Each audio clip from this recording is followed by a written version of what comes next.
On Golden State side, the Warriors are the 5th team in NBA history to start consecutive seasons 5-0. 3 of those teams went on to win back-to-back NBA titles in those seasons. Now to the other ESPN game last night. The now 2-3 Knicks lost to the now 4-1 Cavs in Cleveland. Carmelo and LeBron played each other tough, contesting over 50% of each other's shots. Anthony scored 2 points when guarded by LeBron, while LeBron got 11 with Anthony as his primary defender, but LeBron stepped up in the fourth. Big Melo did not. Skip, what was your takeaway from this one?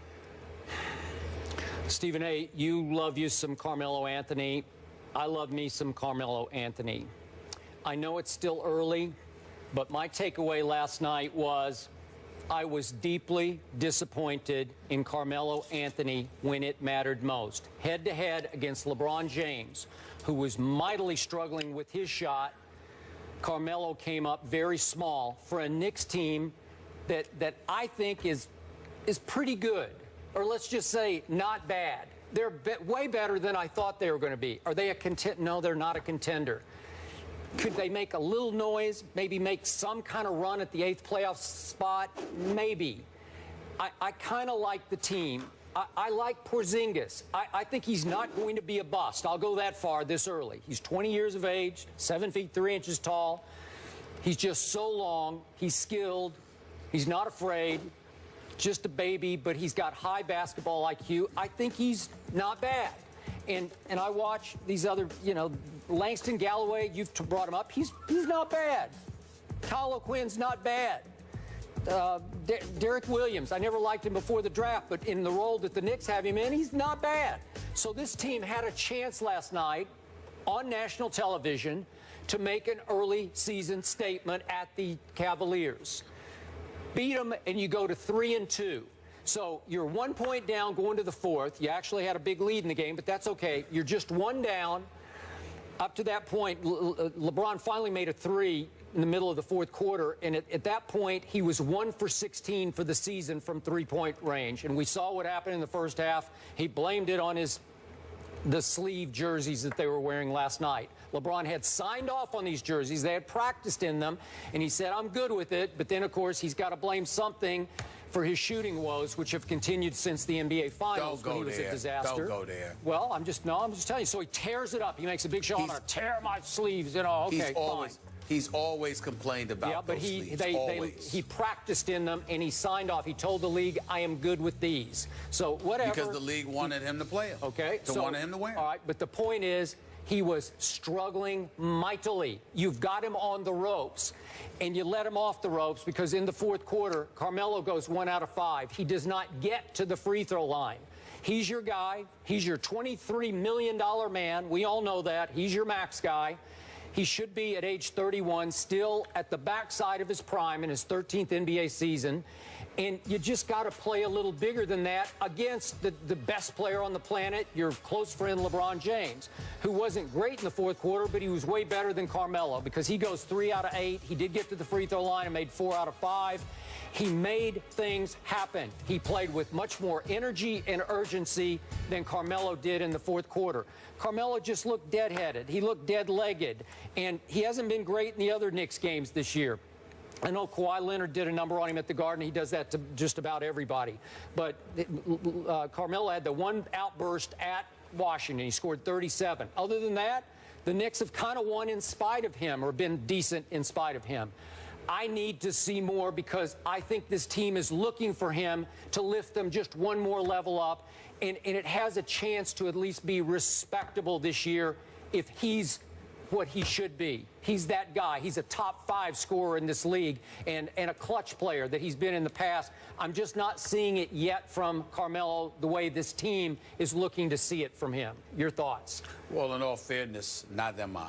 I mean, I can sit up there. You know how much I got love for Carmelo Anthony, and him being a New York Knick doesn't hurt that notion at all. But I'm disappointed with what I've seen thus far, and I'm disappointed because I think that number one, he doesn't appear to be as healthy as he needs to be. I think that he looks like he's been dragging for most of the season. I even watched him with the 37-point explosion against Washington, and I still found myself looking at him physically, Skip, and questioning whether or not he was going to last this season. Maybe you will get better as the season goes on. You continue to receive treatment, get yourself in the game-playing shape, etc., etc., and we may see something different. And the upside to this is that Carmelo Anthony can shoot the basketball. So he's not somebody whose exploits and greatness are predicated on, his physicality. It's his ability, being 6'8" and about 240, and his ability to beat you from the outside is what can potentially make him lethal no matter what the situation is, because when he's making shots, what are you going to do about it? But I think what you saw last night in the fourth quarter when he was going up against LeBron James is that LeBron James is in better shape than him. So LeBron James can amp it up to another level, another notch, and really, really do whatever's necessary in order to lift his team to victory. I think we all look at Carmelo Anthony, and even though I'm not going to sit here and say that he's out of shape, Carmelo Anthony has never, ever, ever in his lifetime been in the kind of shape that a LeBron James is in. So I think that has something to do with it as well in terms of the lack of effectiveness last night, because Carmelo Anthony usually gives it to LeBron. Carmelo Anthony usually shows up and plays against LeBron James. I'm just not satisfied with what I'm seeing from him. You know how I'm feeling about the Knicks right now. Certainly they're playing better. Phil Jackson deserves a lot of credit for that because they're playing better. They're playing harder. Porzingis is not a bust. He's a 2 to 3 year project. There's an incredible upside to him, and I think that he'll be fine. But at the same time, when you've got Vujacic in your starting lineup, you got a problem. Jerry Grant out of Notre Dame needs to learn how to shoot the basketball. Okay, Porzingis is giving you something. Robin Lopez is marginal. We all know this. And that's all you can go. I mean, what do you want me to go with? The Langston Galloways of the world, the Kyle O'Quinns, the Lance Thomases, the Derek Williams. These are serviceable players, decent players, but Carmelo Anthony doesn't have but so much to work with, which means he has to be in the kind of condition mentally and physically to carry this team. And he's not. So I'm not happy with what I've been seeing from him. I understand to some degree why that is. But at the same time, I got to tell you, they're not going to go very far unless Carmelo Anthony is a superstar. No doubt. And he doesn't look like a superstar right now. Okay. Are you suggesting he has not recovered from his knee issue of last year? I don't think he's fully recovered. Wow. I do not. I'm not saying that the injury is an issue, but I think the injury and the kind of setback it caused him conditioning-wise, I think there's a lot for him to overcome, because even when he didn't have these injuries, Skip, he wasn't known as some conditioning guru. Yeah. And so because of it, now you've got the injury, and then that scales you back. Yeah, you're rehabbing from the injury so you can get on the basketball court and play. But the kind of physical conditioning that you're accustomed to having before, it wasn't great. So why would it be great now? Yeah.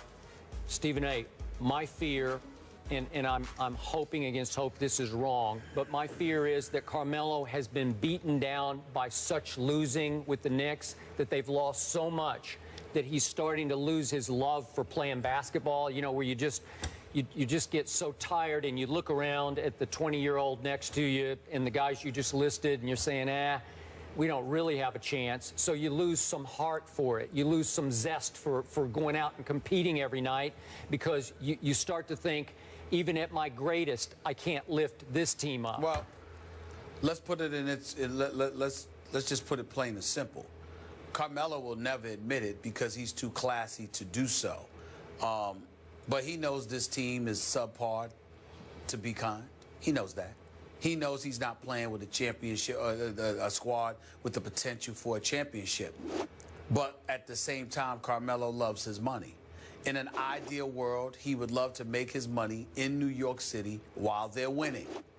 In a less than perfect world, he'd love to make his money while he's winning, even if it was someplace other than New York. Now, this is no excuse for people to run away and say that I'm saying that Carmelo Anthony wants to get traded from the New York Knicks, because I'm not accusing him of such things. But I will say this, considering how average they are, if he had an opportunity to get his money, which he now has, because he's making $122 million, and you couple that with him playing for a contender, do I think that he'll cry about departing from the Big Apple? Somehow, some way, I suspect he'll get over. Okay, but Knicks fans don't want to hear that this early in the season. They just think you're making $23 million this year. You know, earn your money. Just earn it. Which is why he won't say a word about it, and he probably ain't even thinking about it because it's too early in the season. Not to mention the fact that they do look better than they did last year. Yep. But at the same time, they're just not a championship contender. And when you're in a weak Eastern Conference and there's debates as to whether or not you will even make the playoffs, you are the epitome of sorry. And it just comes down to that. So that's a reality that he has to deal with. He wanted to take the money. He got the money. Nobody can knock him for that.